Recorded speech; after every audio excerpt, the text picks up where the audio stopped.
Camera opens with a busy restaurant. Waiters move around.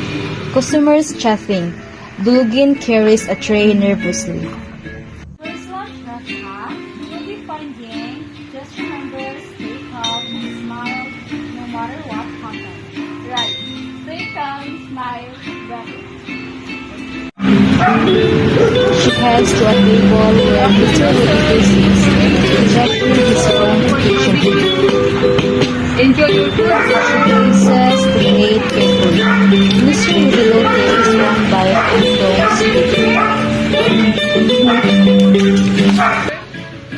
The barbecue is so hard. It's overcooked. It's not tender. It's so dry.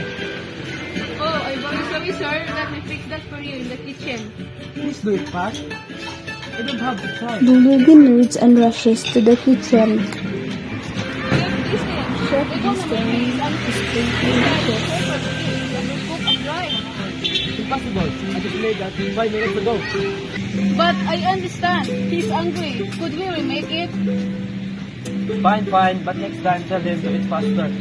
So, Securing, the manager overhears and walks away. Stop first. Me and Kristen, while Mr. Ruby are preparing a fresh dish, I will add a complimentary side.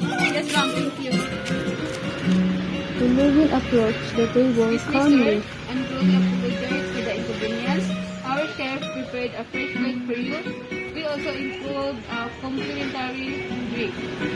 alright. I appreciate that you're fixing it. I just have meeting soon. I understand completely, sir. I'll make sure it's ready as soon as possible. May I offer you a drink? I'm just walking. And Thought he was Securing going to talking shout at at the me, counter. ma'am. I was so scared. That's normal. The trick is not to take it personally. The guests complain because they are disappointed, not because they hate you. Listen, apologize, and ask. Dugin delivers the new plate with confidence.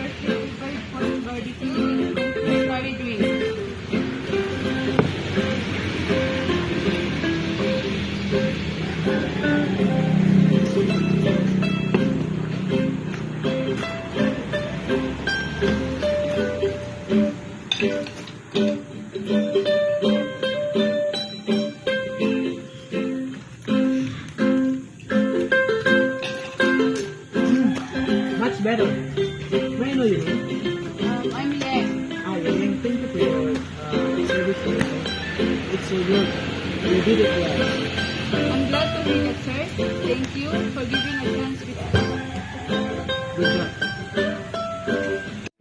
So, how was your first day preparing? Terrifying. I learned something. It's not about being perfect. It's about being calm and exactly. The good service is not about food. It's about heart. In every restaurant, mistakes can happen. But when we listen, apologize, and find a solution, we don't just fix a problem. We build trust. Because true service means making people feel valued even when things go wrong.